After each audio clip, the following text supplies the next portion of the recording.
This is kind of the Albert Schweitzer type of a thing. We're going out into the missionary field. We're going to be going down the Amazon, or up the Amazon, down coming back, of course, in a 737. We'll watch the people paddling underneath. We'll go up there, build a church. The fact of the matter is, right now, our builder is in a hospital right now. He has a kidney stone. True story, folks. This is not funny.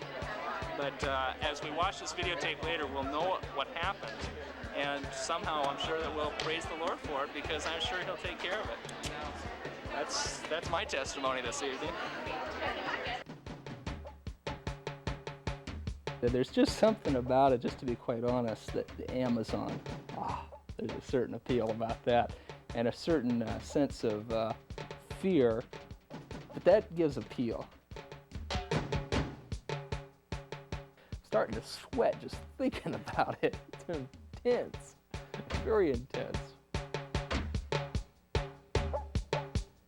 One day I was looking at the projects that Maranatha had listed, and there was a section at the very back of them, and there were several pages after that that said, "Caution, these trips are only for the very adventurous groups." And immediately I thought of Ron and Nancy Fransky, and I said, hey, those are the kind of youth leaders that we have.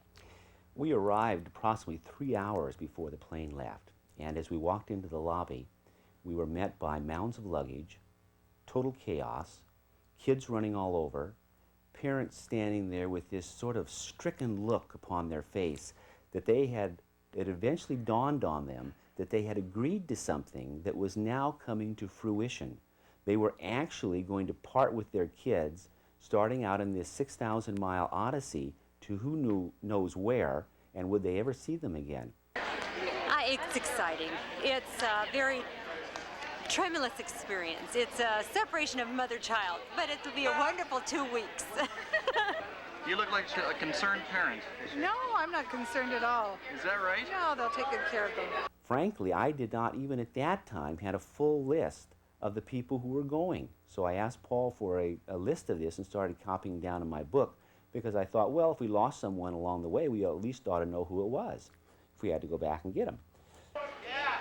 How many bags do you have? You have Brazil. I need one. The second time. The veteran. You've only got one check-in? Getting tan. Tanner than before. Oh. Her mother and I will have a very quiet 2 weeks. Some of the parents looked a little frightened as we were gathering at the airport to leave. Each of them would pull us aside, some of us leaders, and say, you know, the other kids, they're important too and everything, but we want you to keep an eye on Johnny because we're not sure about this, a little nervous. There was this sense of anticipation that was palpable. You could really feel it, and it was contagious, and all of us felt terrific. We were finally going to be on our way to the mission field, and this was really exciting. Okay, we're ready to start calling your names. We're going to call these babies off, bring your luggage up. We'll have you about 3 or 4 in line at a time, so be ready. And we'll just try to keep it going here. It's frightening. We're waiting. Are you scared? I'm excited, but scared. I think it's great. Gives kids a much bigger perspective. It's going to be crazy. Very crazy. And I advised her not to go. But she did not listen to my advice and decided to go anyway, and I don't take any responsibility for that decision. We're very ready to go. We're going to go beyond these. Ready beyond ready. Ready beyond Readiness is like the an level understatement. of readiness is here. Here's and ready, and we're like up there. I mean, there's Readiness, us. We're ready to go. Well, I guess we can get on the plane. Rows 10 and up are now boarding. We're ready to roll, man. I'm kind of feeling the groove. Howdy. Gonna go on a trip, huh? Got the whole group with you? Right behind me. Okay. You're all set. Have a good time.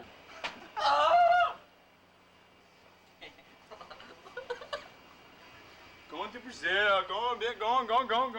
You guys going to South America? Yep. What are you going down there for? Build a church. Are you really? Yeah. Am I going to find myself on MTV? Hello.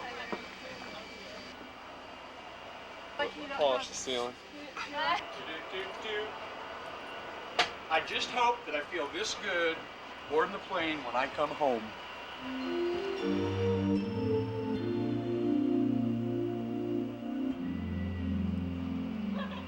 Hey, anybody know where we are? Man, excitement is building up inside of me, Ready boiling to over. bubble over. If these were buttons, they would be bursting, but they're not. So. Ripping apart. Serious stress, man. Just serious stress. Don't take the pills; they make you sick. If you don't take the pills, you get malaria. If you do take them, you'll just end up throwing up all afternoon. We're gonna do it. We're doing it. I hope I make it. No comprehende. We don't speak English. Very stressful. I need water. I need everything. Give it to me, please.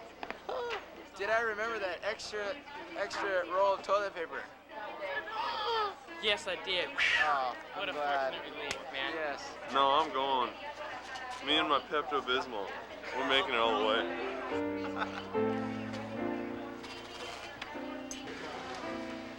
When you make the exit from the airplane door onto the concourse, you are suddenly met by a wall of humidity.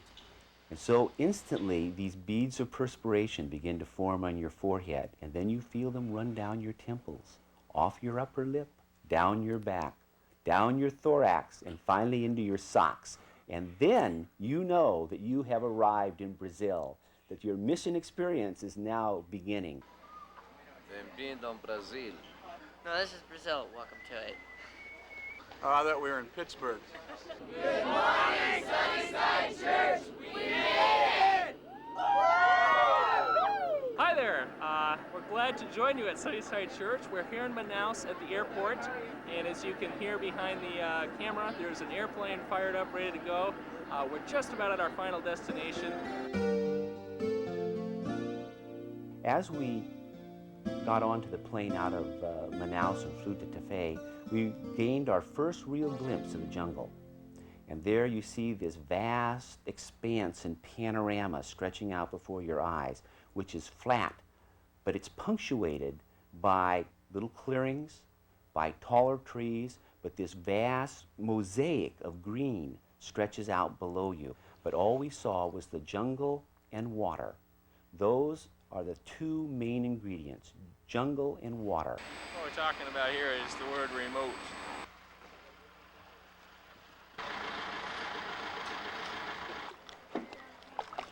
Carefully, carefully. Look out, look out! That's the elderful one. I was up the plank. The camera too, I'm thinking over. They're college people. Want some?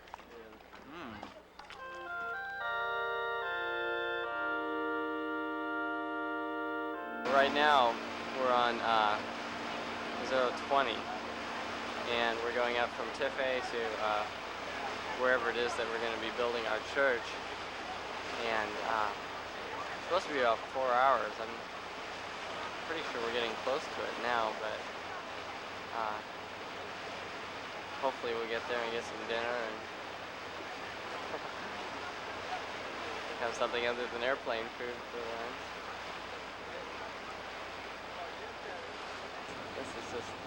It's amazing. I mean, you see all this stuff on TV and in pictures and stuff, like the rainforest, but it's just really incredible to see it for yourself for the first time.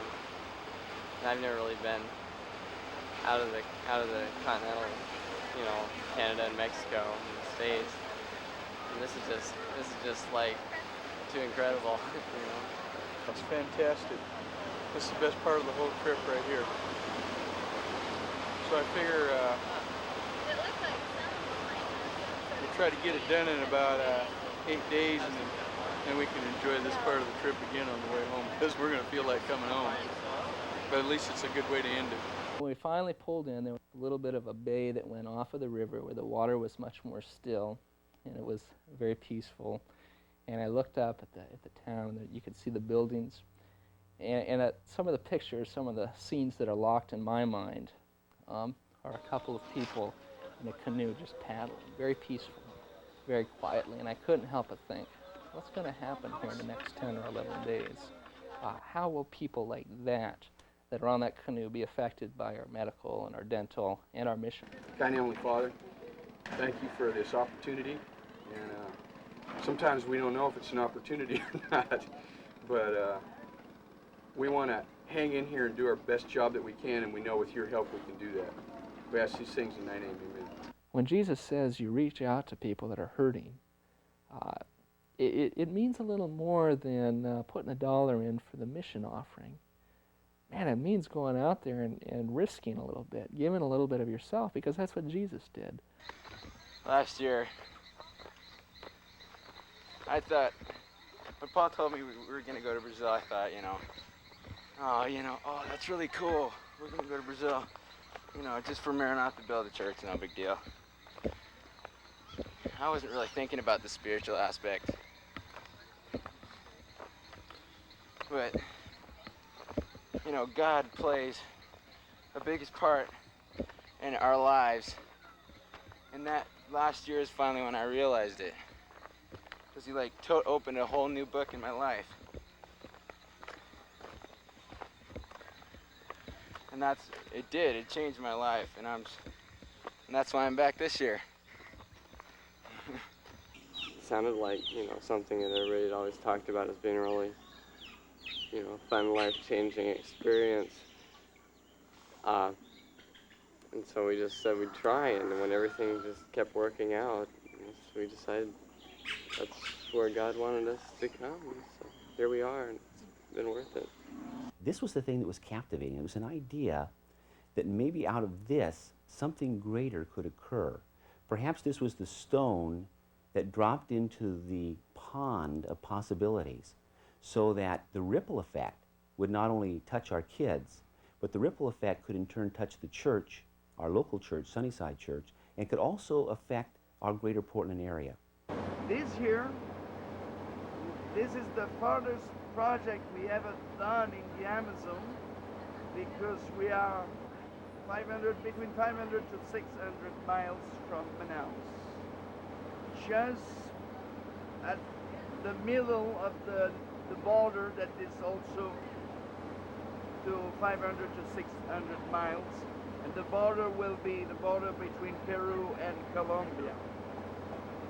And this year we will be building a church where we have only 15 Adventist people, but we really believe that will make a big change for the 15 persons that are there, but many other people.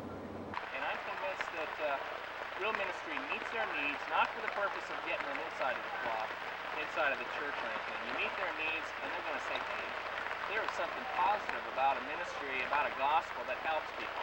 It's pure and simple. There is so much need for these people.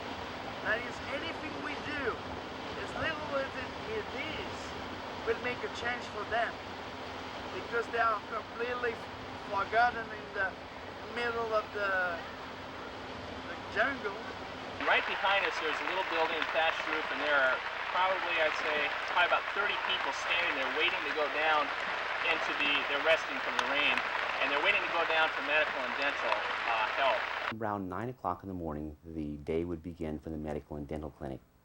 We had two nurses, Brazilian nurses on the boat, would go out and interview the people, and they would assign them a number. And this usually was anywhere from 35 to 40, both in the morning and the afternoon. And then the people would wait up in the shade of a little tree up above. They had gathered there all morning just waiting to get their number. And then they patiently, without complaint, would wait until they could be seen. We would then proceed to talk to the patients, examine the patients, and prescribe medications for the patient. And then the students would write all this down, write it down so that Nancy could read this back in the dispensary, and then escort the patient from the examining area on the back of Luzero to the dispensary, where Nancy would then have the responsibility of dispensing this medication in Portuguese. The first thing we will do is we will do just a once-over exam of the mouth and try to determine, what the problems are and what is causing pain, basically. and to see that if we can't fix that, because there's not going to be someone tomorrow to do it. When we're gone, they're going to be back in the same situation that they were before we came. My philosophy is that when you are here, you're not going to be able, in many times, in treating their acute needs, to affect a long-lasting cure. What we try to do is treat their acute problems, for example, acute infections, acute diarrhea, worms, and this is going to have an impact on their life for a period of time, and hopefully it'll make their life better. It's okay. It's okay. See, Mary. It seems that here in this part of the country, not having teeth is not a big deal. Although there were people last year coming in and asking for restorations. And it's nice to be able to do that if you can and save the teeth. Sometimes it's hard to know what to do because then you stop and think that no one's going to be here tomorrow or next week to do it, unless we're still here. So you sometimes get more radical than I would at home. Things that I would try to save at home, I extract here. Now you have to kind of wait until they stop crying here a little bit. They'll cry for a few seconds, then you wait. The practice medicine on the Amazon is definitely a challenge. There are no laboratory tests available. All you have are your senses. And the patients come and they don't speak your language. You have to get the information secondhand. That's a challenge. But in spite of all of this, the patients come with needs. And that's what we're there for. We're there to address the patient's needs. When she gets up, she gets all Postural hypotension. Okay. Yeah, postural hypotension is when you get up quickly. Then in the older folks, the blood vessels do not constrict as rapidly. And consequently, as a result of that, there's a little bit of a drop in blood pressure. 50% of the children in the Amazon have worms, and they're anemic. And as a result of that, they have little energy. They're not as mentally sharp as they should be. So these are challenges that we hopefully met while we were there in a very small way. But it's exciting. It's exciting because of the gratitude you see in these patients for little things. One example is the fact that a lady came in with a very large rheumatoid nodule over the heel of her left hand. And this rheumatoid nodule was sticking up about, a good inch and a half. And every time she reached in to grasp an object, she would usually strike this against something, which was very painful and very annoying to her. So she came to the boat, we put her in a hammock, laid her arm out on a table, and under local anesthesia took off this very large rheumatoid nodule. This must have been a real bane to her existence. For years, But she was it was so cute to watch this little old lady be so happy about something that if we did that same thing here, it would be, ho-hum, that's what I expect. But there, because it's not what you expect, and something that she probably never in her wildest dreams ever believed could ever happen to her, had happened to her, and she was so excited. The little baby that came in the other night when we got back at 6 o'clock who was so desperately ill, we saw them yesterday afternoon. The baby looked tremendously better. The lungs sound much clearer, and the mother was just as happy as can be. So we may not make a huge difference in what we do, but in a life of service, we can make a difference. And only God knows the end results of our being here. We have to put that into His hands. What are the people like here? Oh, they're very friendly. It's hard because, you don't speak their language. You could, shake their hand, and they, say something to you, and you don't understand a word they're saying. And you say something to them, they don't understand. But, you can tell that they're happy, and you're happy.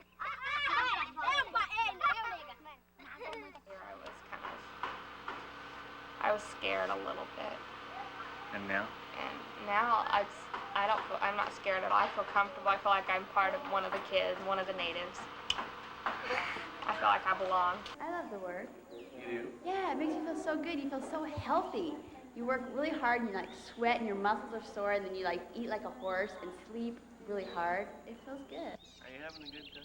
Oh yeah, I'll do it again. Is that right? This is the best time of my life. This is great. A lot of hard work, but it's worth it. The kids make everything worth it. Okay, you guys ready? Here we go. You gotta listen up. Ring around the rosy. I had my doubts when I first got here. Well, when I got to Manaus, I was kind of leery, but now it's great. I love Smiles. He's the cutest little boy. What's his name? No, his name is Manuel, but I call him Smiles. Because he always smiles. He's a happy baby. Well, he's not baby, he's 10. Bom dia, professora, como vai? A nossa mensagem nunca sai. Paremos um passinho para ser uma dama. Bom dia, professora, como vai? If you're happy and you know it, clap your hands. If you're happy and you know it, clap your hands. If you're happy and you know it, then your life will surely show it. If you're happy and you know it, clap your hands. The little kids, they're incredible. They're beautiful, and they're so sweet. They make you feel so welcome here. And they teach you all these new words. They're so cool. And they come, last night, they came and grabbed our hands as we were walking back to our hotel, and they were singing songs the whole way there, and then this one little girl goes, "New Kids on Block," and she started singing step by step. Oh, I started freaking. Hardships, have we had any? Norm Ballou reporting. We're here on the streets of Alvarez. We're about starved to death. Things look grim. No diesel for the launch. We got people hanging in hammocks and off the deck. We don't know how we're going to get back. We've got a call into the church. No reply. Things look real grim. Norm Ballou, Channel 6 News, Portland, Oregon. Right now, we are participating in morning meal. It consists primarily of parrot meat. Pheasant, parrot. Okay. What difference? Yeah, you know, it's good. We're all packing there, many of us on the floor, some in hammocks, stretched across over top of beds. I think we have the suite of this hotel here. Yeah, we have a suite. Are you guys all in one The room? 8-girl suite 8 that of gets us. roasting hot if the air conditioning's not on. Which 8 always, girls? 8 girls. 3 in hammocks, 2 on the floor, and 3 in bed. Well, that's kind of sleepy, isn't it? Too early. We took a boat one afternoon and wended our way up into a lagoon. And there, stretched out before our eyes, was this lagoon, which measured probably 2 by 4 miles.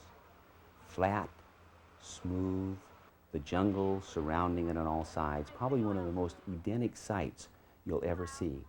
And I think that that really helped capture for us the beauty of the Amazon. It's just not hot, it's just not sticky, but it's beautiful. It has a mystery and an intrigue and a beauty all its own that is very captivating. The river became part of us as we became part of the river. Thank you. It helps to glide through the water. It's kind of a steering device, really. Our group walked up the hill to where the job site was. When we got up there, I was so excited because they had the foundation in. And 1 week ago, they didn't have it in. Our builder that was supposed to come with us had been down here a couple weeks ago and asked them to put it in. We weren't sure if that had happened, but it had. And I was just ecstatic to see that because that would have been another 3 or 4 days at least. Some of the local Adventists came up. We talked a little bit with them, and we had a word of prayer with them. Safety and to bring the gospel into this town. Pai Santo, nós te pedimos de estar conosco e nos dar a tua proteção enquanto estivermos construindo esta igreja nesta cidade. In Jesus' precious name we pray. Amen. Em nome precioso de nosso Senhor Jesus Cristo. Amém. Amen. It's exciting because we're getting it all. We're starting. Well, I've got the walls divided up into sections that we can handle individually. We're going to make like 8-foot sections of walls, fasten them together on the ground, stand them up, and then put the top plate around the whole thing. This is very hard wood. It's not anything we're used to, and the stuff came from the Thick and Thin Lumber Company. It varies a half an inch from one board to another, so, you know. The Thick and Thin Lumber Company. I don't know how long. When we're finished, we're finished. We've tried several ways of carrying these, what do you call them, dense pieces of wood on our head. What's the best way you've come up with so far? What's the best way? Probably on our shoulders. Yeah. Because we had to go up a hill with it on our head, and so it was a little difficult. But yeah, probably on our shoulders. With the gloves, of course, for padding. You have to be willing to work, and you have to be willing to get down and get dirty, and you have to be willing to not have any creature comforts. I'm very hot. I want to shut the crew down and find out who's been using my sunblock. Because in this country, it warrants the death sentence. It's incredible work. I mean, it was brutal. Just the conditions. Several of us got a little bit sick just from the heat. It was just intense. One day I drank 1.5 gallons of water and Gatorade by noon. I mean, it was just like a faucet pouring out of me. I couldn't keep water inside of me for anything. It was just coming out everywhere. It was hot. It was tough. It was very difficult. I can hardly, I'm starting to sweat just thinking about it. It's intense. I'd be dead if it weren't for Gatorade. I owe my life to Gatorade. I love this stuff. Okay, you're looking right into the lens this time. Okay, Ron. got it. Okay, ready to go. When you're working in 100-degree heat and you're working in humidity that's 90 degrees, you're losing fluid and you're using a lot of electrolytes. That's why we who are working here in the Brazilian jungle choose Gatorade.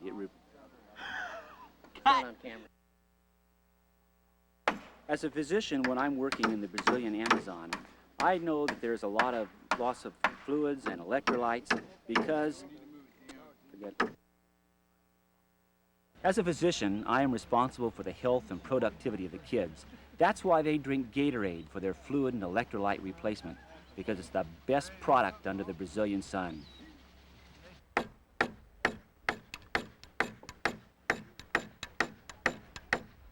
Pardon me, but would you happen to have any Gatorade? But of course. I never traveled to Brazil without it. Thank you.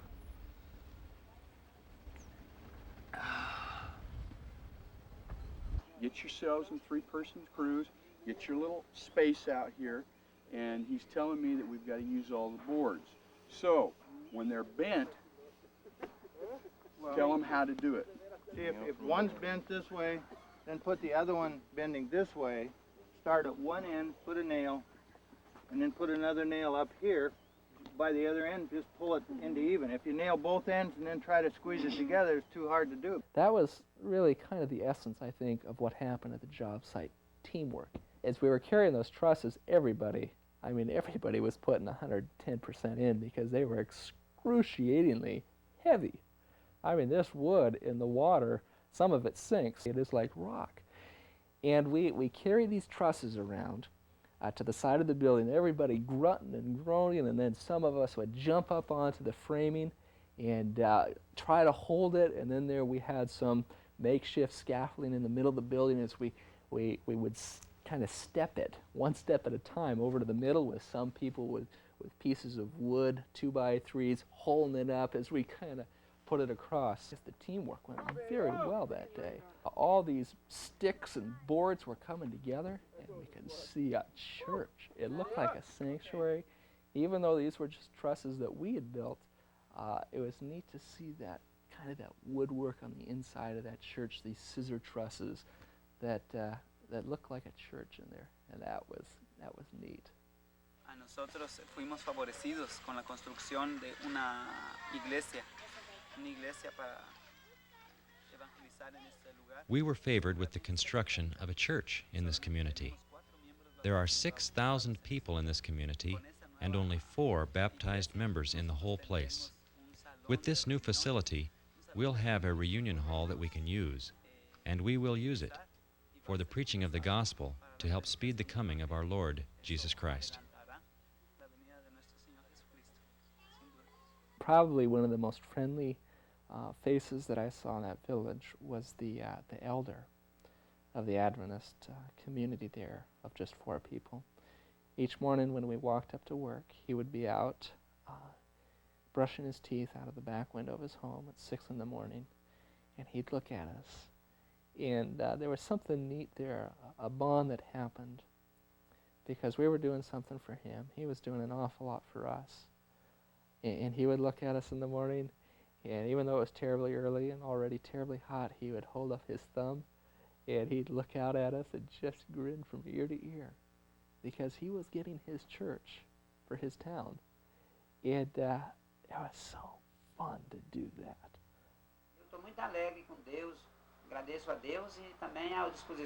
I'm very grateful to God and our Adventist brothers and sisters in our churches in America who sent those who came and dispensed the medical and dental help and gave us the force we needed to build the church. God will reimburse all of you who came to help us and those who sent you. We don't have any way to reimburse you, but surely God will. You have young people, you have older people, you have Brazilian, you have Americans, you have from all kind of nationalities, but we have all the same purpose, and this is beautiful. When you take the finest of this church, and I say the finest sincerely are the kids of this church, and put them together on a project like this, what you have really seen is Seventh-day Adventism at its finest hour. I think that as a Christian, there comes a time that you need to share part of yourself. In my Bible class, we were learning about true love and about ego boundaries, which is what they consider true love is when you're able to widen your boundaries to allow someone else in. And it's kind of that way you have to, I think there comes a time when you have to, true Christianity, you have to share part of yourself with someone. And this is just like you're opening your ego boundaries to let these kids in or to show them, to do something for them. You can't just do everything for yourself all the time. Some of us might have had the attitude a bit of, we're here to do something for them.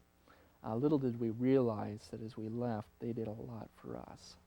I came on this to get closer to God. Build my relationship up with Him and help.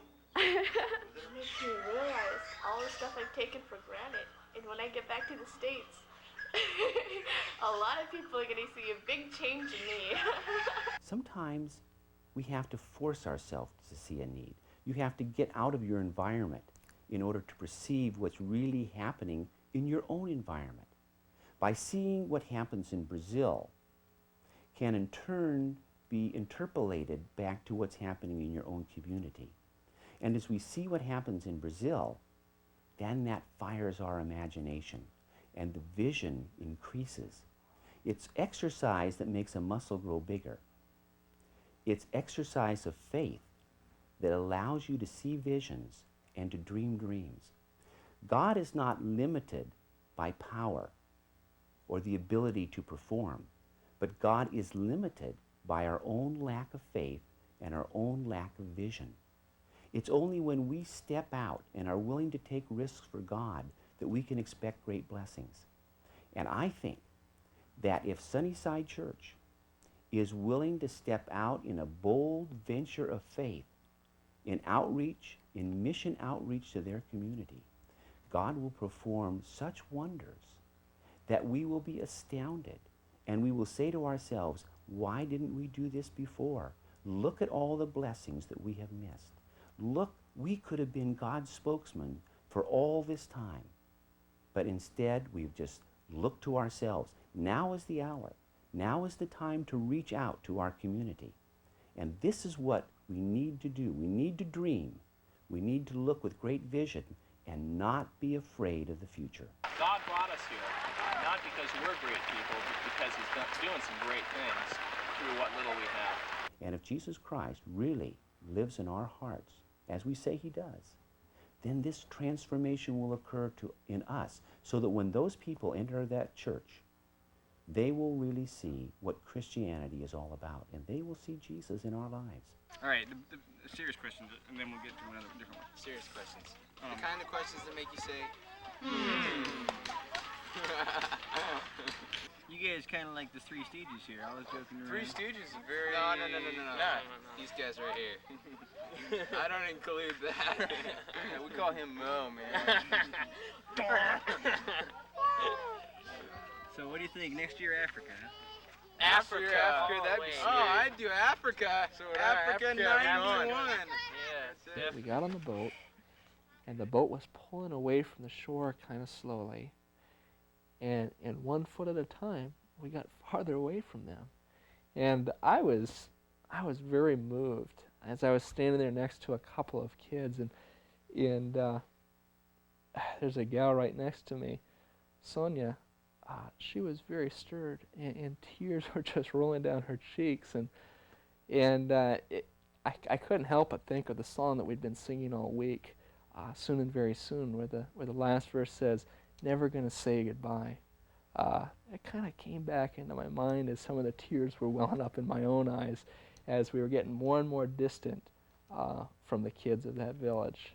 It was a very touching moment, and I guess there's something, man, terribly comforting about seeing these kids again on another shore. That is a neat thought. I never expected to see so many tears as we pulled away from the dock for the last time. I don't think anyone fully realized how attached we had become to those little kids.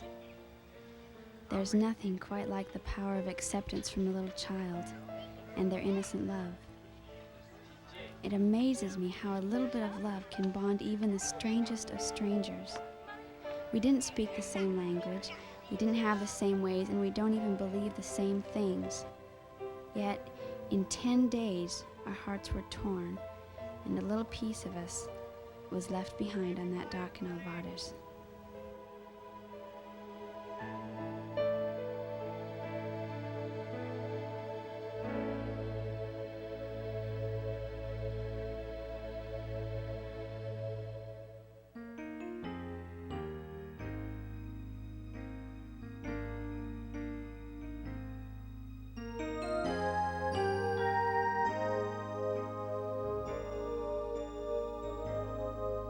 Can I really make a difference, Lord, in a world that's so unfair? I wonder, do you even need the little I can share? But when I see the children, something stirs inside of me. Someone needs to go. Here am I, send me.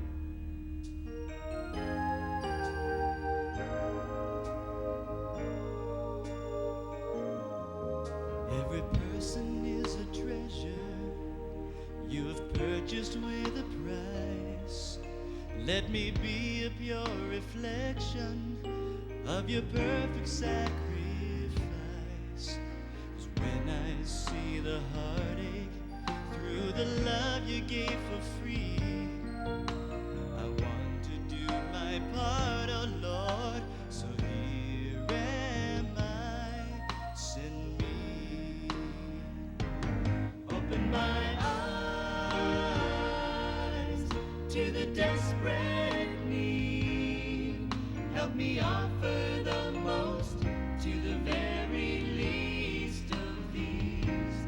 Open my heart, Lord, let them see your infinite love living in me.